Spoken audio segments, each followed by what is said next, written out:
Hey there, it's March 21st. Happy spring equinox. This is Candace, Fame Degree Tarot, and I'm back with another download. Actually, I have a couple of downloads. I think the first one I'm going to tackle is there are people who believe that when someone else's wheel is, when someone else is at the top of the Wheel of Fortune, that they are somehow subsequently at the bottom of the Wheel of Fortune.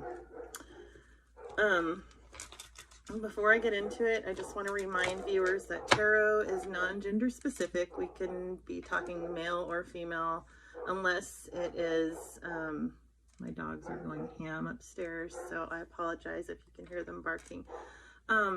Unless the reader specifically states that it is male or female that's being discussed, then you can flip the gender roles as needed. What else? If it doesn't fit, don't try to force it. Not every story is going to fit every situation for everyone. But whoever these downloads are meant for, surely they'll receive it. So I'm going to start with the tarot.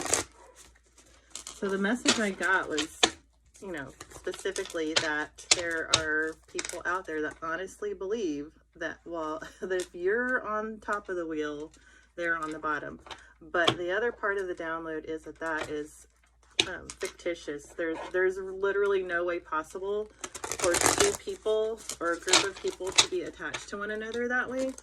And if somebody is telling themselves that, well, you're on top, they're on the bottom, they're just doing that to themselves. They're like literally mind effing themselves, because there's literally no way that could happen.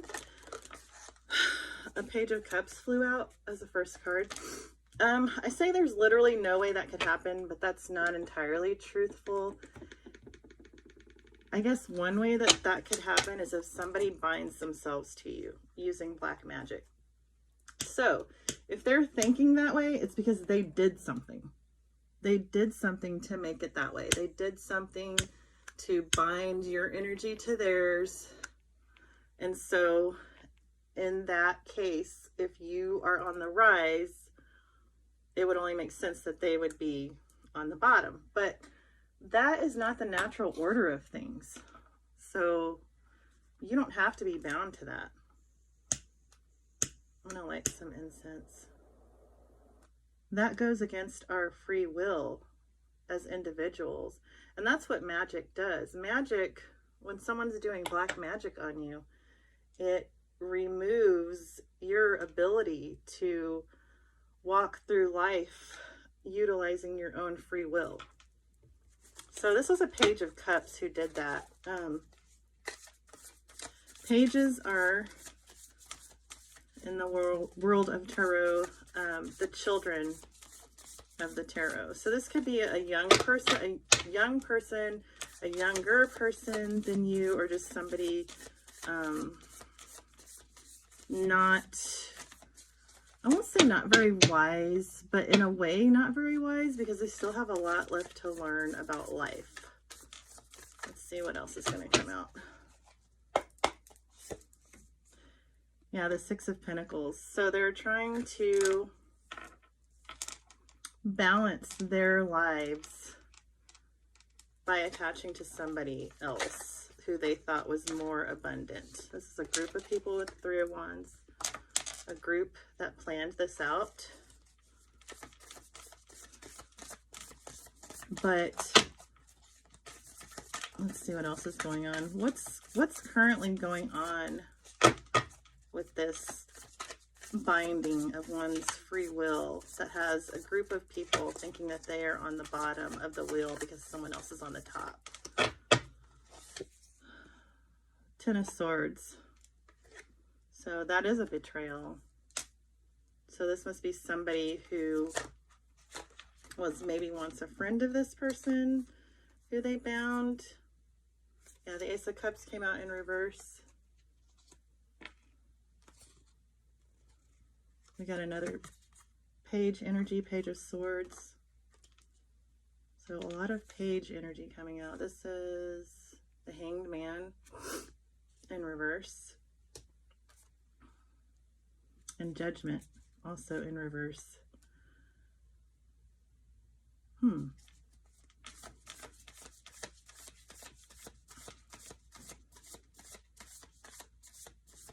So I guess what they thought was that they would slow somebody else down by binding to them, and somehow when they bound to someone else's energy, they thought that they were going to somehow ride this person's energy to the top of the wheel. And with the judgment in reverse, they didn't think that they would come under judgment for doing this.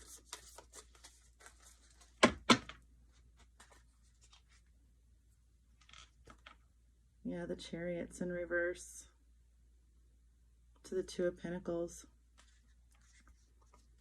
So yeah, they didn't think that they would be judged for this at all, that they were just going to do this and that everything was going to be fine. But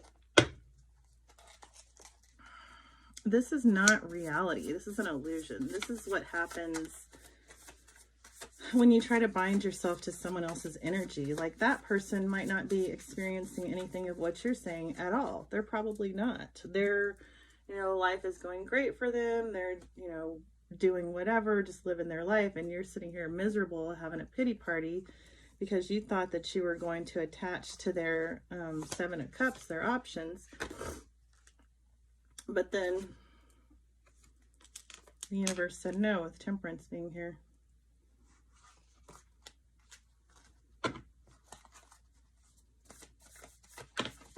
Seven of Cups can also be illusions. Which, that's what I just said. This is an illusion. Like, you can't possibly believe that while you bind yourself to someone else's energy and you perceive them to be at the top of the wheel, that because you perceive they're at the top, that you're at the bottom. Got the High Priestess on the bottom of the deck. This could be the reason why this person is now at the top of the wheel, and this group of people perceive they are not at the top of the wheel, is because of High Priestess energy. This person may know how to cleanse their auric field and unbind themselves. It's silly to think you're going to be able to bind yourself to somebody who has the ability to overcome. What else?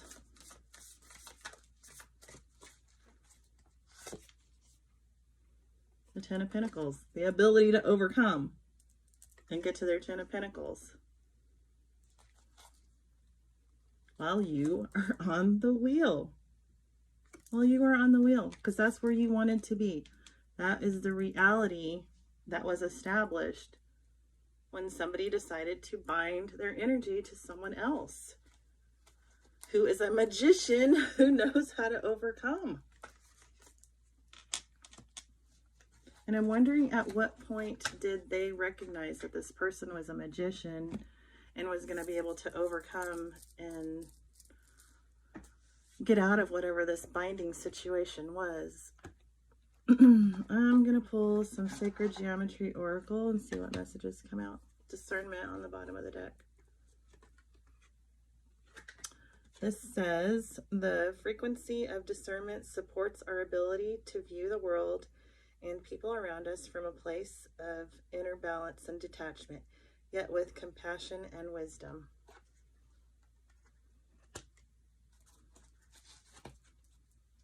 So some discernment is needed in this situation. Because again, you cannot expect that you have bound yourself to someone else's energy, and because they're doing well, that is automatically the reason why you might not be doing well. That's basically what you're saying, is you take no responsibility for your life and you refuse to do any of the inner work to get where you want to be.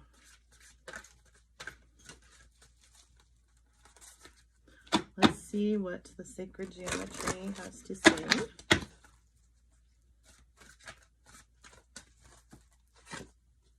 Divine Masculine, and I knew this card was going to come out. I should have just taken it out in the beginning of the read. The frequency of Divine Masculine supports our strong, focused, and active side, allowing it to express itself while helping us to bring our dreams and ideas into form with kindness and wisdom.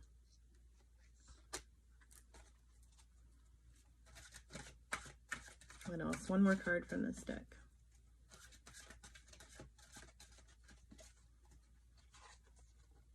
Alchemy. The frequency of alchemy activates our magical ability and remembrance of the magic that we all hold inside. Each one of us has the potential to access the ancient knowledge that allowed the true alchemist to perform the miracles of transmutation. Exactly. So whoever was bound in this situation either needs to figure out how to alchemize the energy and unbind themselves if someone is doing this to them, or they have already done that. And there's a lot of information out there on healing. I mean, there's information everywhere. My recommendation is always, if somebody is doing black magic on you, return it to sender. That's the easiest thing that you can do. That is the most simple thing that you can do when someone is sending you negative energy, negative intentions, even going so far as to do black magic on you. Send it back. It's not your energy. It doesn't belong to you. You don't have to keep it. If you know how to alchemize it and turn it into energy for fuel, you can also do that. But there's nothing that says you have to keep energy that was sent to you, especially when it was done so in a negative manner and to cause harm and bring harm into your life. Let's see what else. And then also, you know, out of drastic measures, if you need to, study up on what these types of energies do. Read books. There's all kinds of books about energy healing and the chakras and things of that nature that you can get information and learn how to protect your field, how to send things back. So, you know, whatever is necessary to stop people from playing in your energy, sometimes that's what you got to do. The Hermit card came out. I no longer seek answers from others. What I was just saying, by reading and doing your own research, and I'm starting to appreciate the knowledge that is inside myself. I can now see the real truth. So someone needs to go into Hermit energy, it looks like, and go within to find the answers if someone is doing this to you or has this strange ideology that because you're doing well that's why they're doing poorly. Or if you're the person who is looking at somebody with envy and saying, well, they're doing good, so that must be why I'm doing bad. No, go within. Go within and try to figure out what is making you feel that way. Judgment is coming out in reverse again. In the past, I was making choices in a careless or superficial way. Now I feel I have a higher duty and everything I do must have deep meaning. It came out again in reverse. Again, I feel like there's whoever is doing this or whoever has this idea in their head, they thought they were going to get away with trying to bind someone's energy and not come under judgment. And the Chariot came out again in reverse. They didn't ever think that this was going to be an issue or that they were going to get caught or that they were going to be made to stop or that this wasn't going to work. But I'm here to tell you with the Magician and the High Priestess here, Temperance, and the Seven of Cups, this is an illusion. It's an illusion. This person knows how to alchemize. They know how to send your energy back to you, or they know how to use the energy that you're sending to make their wishes and dreams come true.